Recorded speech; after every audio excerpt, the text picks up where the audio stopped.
Is it true? Can it be? It is! It's Frostbites! Thank you. No, please, save your applauses. Thank you. Oh, thank you very much. Oh, jeez, you people are too kind. Too kind. You guys are fantastic. Yes, guys, I am back from my 2 weeks vacation. It has been very nice. I can definitely say that, obviously say the least. And a good video to come back in as we are now entering the Ghost Gym. It's going to be a really simple, easy video to go through. We just got a couple trainers to fight, finishing up with gym leader Morty, and then we're pretty much set to go home. And then, 2 more episodes to expect to come out, and then next week 1 more episode of Phoenix Wright case number 4, and then starting up Phoenix Wright case number 5. So there's going to be a lot coming up for you guys, and I'm excited to get back into this. It's been it was a nice relaxation getaway, but it feels good to get back. Feels good to get back to doing some commentating. But anyways, an entire ghost gym, and since we're still haven't really added in that many ghost types, really all there really is just Ghastly Haunter, Gengar. There's also God, what the hell? There's another ghost type that was introduced in Generation 2, at least I think it was introduced in Generation 2, but there's not really many moves that it can learn, so it's usually negated. But because of that, Ghastly Haunter, Gengar, they're all part poison. So if you had yourself a Psychic type, you'd be able to run Show in here because of the fact that you have the poison advantage. If you have a ground type, you also have a poison advantage. I know Quagsire is a ground type, level 25, however, he doesn't learn Earthquake until around level 30, so instead I just decided to use Surf because it works all about the same because I'm such a high level at this point that everything is basically getting a one-hit kill. Basically, as long as you don't use a normal type, you're pretty much good to go. If you use, like, say, the Pidgeotto I have, obviously, I'm not going to get hit by any other ghost-type moves. They wouldn't really be able to, because the downfall with Ghastly Haunter and Gengar is that, it's such a low level, they really can't learn that many of moves, besides, like, Lick, Spite, stuff like that. Mean Look, right there. But they're more like moves for when you're trying to catch a Pokemon, and not so much one that's bent on, really for fighting, basically, unless you give them moves like Hypnosis and whatnot. But, around this time, look, Lick can only do so much, but it can also paralyze me, so goddamn. But it doesn't really matter because Quagsire is such a freaking badass that being paralyzed doesn't affect me in the least. Not to mention the fact that I got a paralyzed potion in my bag, so, I'm pretty much already good to go. Oh my god, Curse. Oh man, it's just sticking a needle right to itself. What Curse does, and you're probably not going to see it for a while, but basically what Curse does is that it does 2 things. If being used by a ghost type, it'll cut its own HP in half, but it'll plant a curse on the opposing Pokemon. Now, it's a lot like being poisoned or burned in a sense. It'll take away damage. And, man, how much does Curse take? I want to say Curse takes about a quarter of your health every single turn. I could be wrong. It might not be at a specific set amount, but it does take a good amount of damage every single one of your turns. And usually having something like Curse, it's best to give it some kind of berries so then, there's a way to get right back to it. But other than, and then when it's not Ghost type, what Curse does, I'm either getting this mixed up with Amnesia or I'm getting it right. I think Curse is the one where being used by a Pokemon that isn't a Ghost type, it'll lower your speed a lot, but in exchange, your attack and defense stats will increase every 2 points, I believe. It's something like that. Spite is a move, I think I talked about it before, where the previous move you used, or the move you're about to use, one of the two, you lose a certain amount of PP every time Spite's used on you.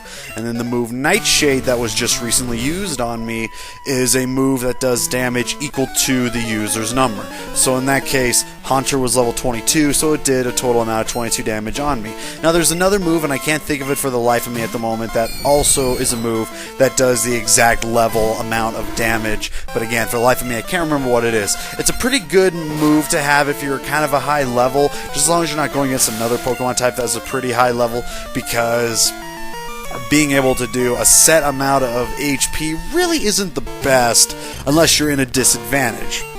Say, going up against a Snorlax. God, that curse just gets me every frickin' time. I mean, who wants to stick a frickin' needle in their eye?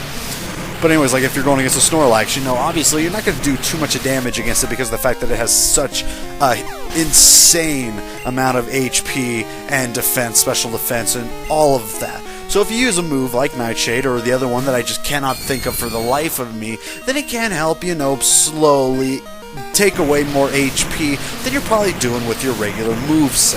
Hopefully I won't have that hard of a time when going against a Snorlax, but we will see when the time comes. So far, I really haven't come across anybody that's really given me an extremely hard time just yet. But later on, you know, it starts catching up to you. Whitney's one of them that usually gives me a hard time. I just got pretty lucky against her. And then Jasmine gives me a really hard time. We'll see how that one goes. But anyways, as you can see, I warped on my way down. The thing is that in this ghost gym, the floor is basically one giant teleporter. And if you step on the wrong area, it's going to warp you right back. However, it's really simple to figure out. The floor pattern, when you defeat the second trainer, they'll give you a hint. She will give you a hint saying that the floor path is right in front of their eyes.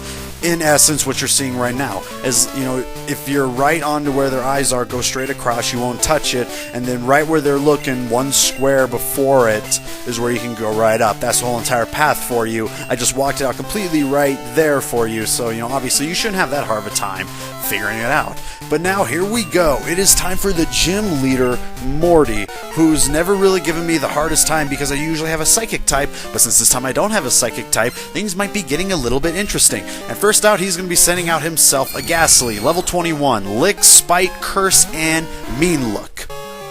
Again, just like with some other ones, it's not too hard to take care of. Also, because of the fact that it uses Curse, doing a simple Surf on it will take away the rest of its health in an instant. It's plain and simple.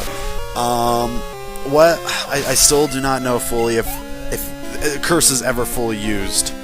But here we go. He's sending out the big one right out. Gengar, level 25, Mean Look, Hypnosis, Dream Eater, and Shadow Ball. This guy, if you do not have a type that can affect poison very well, can give you a hard time for this specific reason. And, okay, so the Curse, and this is it. He will put you to sleep with his damn hypnosis, and then he has the move Dream Eater. And because of the fact that Gengar has such a really high speed, it'll most of the time go first. Dream Eater can only be used against an opponent when they are asleep, and it takes away their health and absorbs it to their health. So just think of it like a really good absorb type move. But again, Gengar also has a pretty high speed for what it is. Gengar's usually not extremely fast, but Curse completely just destroyed me right there. So my guess is that when Curse is used, it'll constantly keep using as long as the ghost type's out. I don't know.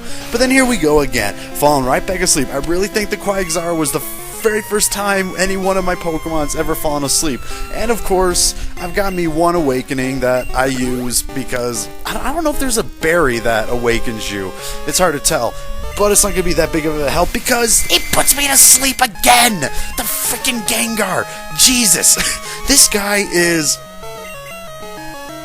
Again, it's not the hardest battle, mainly because of the fact that if you use a Psychic type or a Ground type, you are going to destroy him. But if you do not have a Psychic or Ground type, there is a good chance that you're just going to keep falling asleep and he's going to Dream Eat the hell out of you.